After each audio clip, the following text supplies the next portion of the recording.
ప్రియులారా, ప్రార్థన చేసుకుందాం. మహోన్నతుడా, పరిశుద్ధుడా, మీకు వందనాలు, స్తోత్రాలు. ప్రాతకాల ఆరాధన ద్వారా నిన్ను గణపరుస్తున్న ప్రతి కుటుంబాన్ని ఆశీర్వదించి నైనా ప్రతి ఒక్కరితో మీరు మాట్లాడి మీరు మహిమ పొందండి. యేసు ప్రభువారి దివ్య నామమున వేడుకొనుచున్నాము తండ్రి, ఆమేన్.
ప్రియులారా, ప్రభు పెరట మీకు శుభాలు.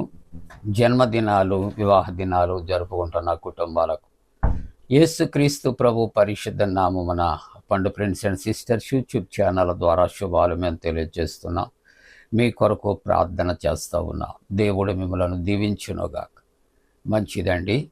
ప్రియులారా, ప్రాతకాల ఆరాధన కొరకు ఏర్పాటు చేయబడిన పరిశుద్ధ లేఖనాన్ని మనం కలిసి చదువుకుందాం. అందరము కూడా పరిశుద్ధ గ్రంథాలు తెరచి మత్తయి సువార్త 6వ అధ్యాయము, మత్తయి సువార్త 6వ అధ్యాయం 16వ వచనాన్ని చదువుకుందాం. మీరు ఉపవాసము చేయునప్పుడు వేషధారుల వలె దుఃఖముఖులై ఉండకూడదు. ప్రియమైన దేవుని యొక్క బిడ్డలారా, ఈ ఉపవాస ఆరాధనలో వేషధారణ వద్దు అనే సత్యాలు ఇక్కడ ప్రభువు బయలుపరుస్తున్నారు. ఉపవాసము ఏ విధంగా చేయాలో అనిష్ట నియమాలు నిన్నటి వాక్యములో మనం చూచాం. ఈవేళ పరిశుద్ధ గ్రంథము యోనా గ్రంథాన్ని తెరచి మనం 3వ అధ్యాయము 7వ వచనము నుండి ధ్యానం చేస్తున్నాం. ఈ ఉపవాసము చేయటానికి కలిగిన కారణం ఇక్కడ దేవుని యొక్క వాక్యము ద్వారా ఇక్కడ యోనా ఆయన ఏం చేస్తున్నాడండి? హెచ్చరిక చేస్తున్నాడు. ఇక 40 దినములకు నినివే పట్టణము నాశనము అయిపోతుందని ప్రకటన చేస్తున్నప్పుడు వారు చాలా భక్తి కలిగి సింహాసనములు దిగి బూడిదవ రాసుకుని గోనె పట్ట కట్టుకొని అంగలారుస్తూ ప్రార్థిస్తున్నారని ధ్యానం చేశాం. ఈవేళ 7వ వచనము నుండి మనం చూస్తూ ఉంటున్నప్పుడు రాజుగారు మాత్రమే కాదు, కానీ 7వ వచనము నుండి ఇక్కడ రాజైనటువంటి తాను తన మంత్రులకట ఆజ్ఞ ఇచ్చాడు. ఆయనే ఉపవాసం చేయటం కాదు, ఆయన మంత్రులకు ఏమని ఆజ్ఞ ఇస్తున్నాడు అంటే, ఒకవేళ దేవుడు మనస్సు త్రిప్పుకుంటాడేమో, మన మీదికి ఈ యొక్క భయంకర పరిస్థితి రాకుండా ఆయన పశ్చాత్తాపడతాడేమో, మనము ఆయన కోపాగ్నికి లయము కాకుండా ఒకవేళ ఆయన కోపం చల్లార్చుకుంటాడేమో. కాబట్టి అక్కడ రాజు ఏం ఆజ్ఞిస్తున్నాడంటే, ఇక్కడ చక్కటి మాట ఆయన చెప్తున్నాడు. మనుష్యులు ఏది పుచ్చుకొనకూడదు, మనుష్యులు ఉపవసించేవారు ఏది కూడా వారు పుచ్చుకొనకూడదు అని దేవుని యొక్క వాక్యము ద్వారా హెచ్చరిక చేస్తూ ఉంటున్నాడు. అంతేకాకుండా మనుష్యులే కాదట, 40 దినాలకు నినివే పట్టణం నాశనం అయిపోతుంది కాబట్టి మనుష్యులే కాదు, మార్పు చెందటం, ఉపవసించటం, వారితో పాటు పశుపక్షాదులకు కూడా ఆజ్ఞాపిస్తున్నాడు. ఏమని మనం ఆలోచన చేస్తూ ఉంటూ ఉన్నప్పుడు పశువులు కానీ, ఎద్దులు కానీ, గొర్రెలు కానీ, ఏంటండి, పశువులు కానీ, ఎద్దులు కానీ, గొర్రెలు కానీ ఏం చేయకూడదట?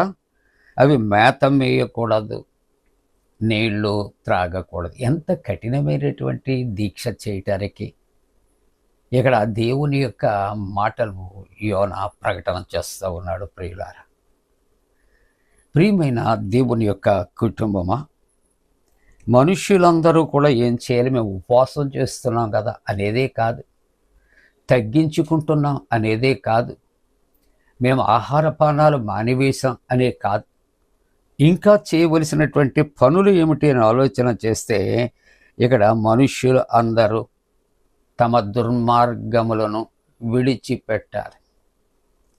కాబట్టి ప్రార్థన చేస్తున్నాం, ప్రార్థనే మనం చేసే పాపమే కాదు. ఇక్కడ దేవుని సన్నిధిలో మనం దేవునిని కీర్తిస్తున్నాం, కొనియాడుతున్నాం, ఉపవసిస్తూ ఉన్నాం, ఆరాధిస్తున్నాం, నిష్ఠా నియమాలు కలిగి ఉన్నాం, తగ్గింపు కలిగి ఉన్నాం. దానితో పాటు ఏం చేయాలంటే మానవునికి ఉన్నటువంటి దుర్మార్గత, చెడుతనమును విసర్జించాలి. తాము చేయు బలాత్కారము మానుకోవాలి. బలవంతుడు బలహీనుడు ఎడల బలాత్కారం చేసి దోచుకుంటాం అలవాటైపోయింది లోకంలో. కాబట్టి అన్యాయము, అక్రమాలు ఎక్కువైపోయాయి.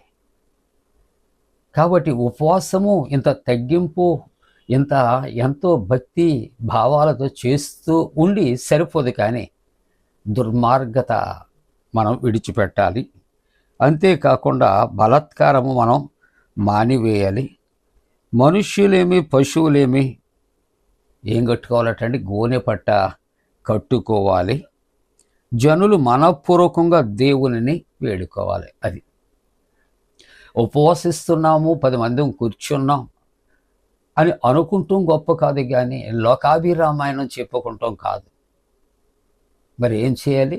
దేవునిని మనపూర్వకముగా మనము వేడుకోవాలి. అంటే ప్రార్థన చేయాలి. అయ్యా, మా మీదకి వచ్చే ఉగ్రత నీవు తప్పించయ్యా, మమ్మల్ని క్షమించయ్యా, మా దోషాలు తీసివేయ్యా, మేము చేస్తున్న అక్రమాలు, దుర్మార్గతల నుండి అయ్యా మా మనస్సును ప్రభువా దూరపరిచయ్యా అని ఏం చేయాలి? వేడుకొనాలి అని ప్రార్థన చేయాలి. అంతేకాకుండా ఇక్కడ ఈ దూతలు ఈ విధంగా ప్రకటన చేసిన తర్వాత 10వ వచనంలో చివరిగా అంటాడు, ఈ నినివే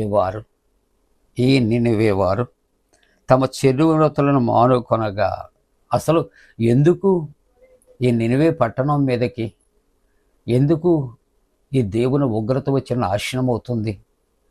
ఎందుకు ప్రకటన చేస్తున్నారంటే వారు అక్రమాలు చేస్తున్నారు, అన్యాయముగా ఉంటూ ఉన్నారు, గుద్దులాడుతూ ఉంటున్నారు, ఏమండి, దోచుకుంటూ ఉన్నారు. ప్రియులారా, వారిలో ప్రేమ లేనటువంటి భయంకరమైనటువంటి పరిస్థితులు. కాబట్టి ఇక్కడ ప్రభు హెచ్చరిక చేస్తూ మరి ఉంటూ ఉన్నప్పుడట ఆ నినివే వారు చివరిగా తమ చెడు నడతలు మానుకొనగా. అదండి, ఉపవాసం చేస్తున్నాం, భోజనం మానం, పానం మానం, ఇంట్లోనే కూర్చున్నాం అనేది దేవుడికి కాదు. ఇవన్నీ చేస్తూ తగ్గింపు కావాలి, విధేయత కావాలి, విశ్వాసము కావాలి. నీవు దేవుని సన్నిధిలో ఆ దుర్మార్గతను విడిచిపెట్టాలి, అక్రమాన్ని విడిచిపెట్టాలి. ప్రభువుని ఇవన్నీ కూడా క్షమాపణ ఇవ్వమని వేడుకోవాలి. కాబట్టి తమ చెడు నడతలను మానుకొనగా వారు చేయించున్నటువంటి క్రియలు దేవుడు చూచి, మనం ఏం చేస్తూ ఉన్నామో, ఉపవాసం చేస్తూ ప్రార్థన చేస్తున్నామా, ఉపవాసం చేస్తూ ఇతరులకు హాని చేస్తున్నామా, ఉపవాసం చేస్తూ ఇతరులకు కీడు చేస్తున్నామా, ఉపవాసం చేస్తూ ఇతరులకు అన్యాయం చేస్తున్నామా, లేక ఉపవాసం చేస్తూ ఇతరులకు నష్టాన్ని కలిగజేసే మాటలు మాట్లాడుతూ ఉన్నామా?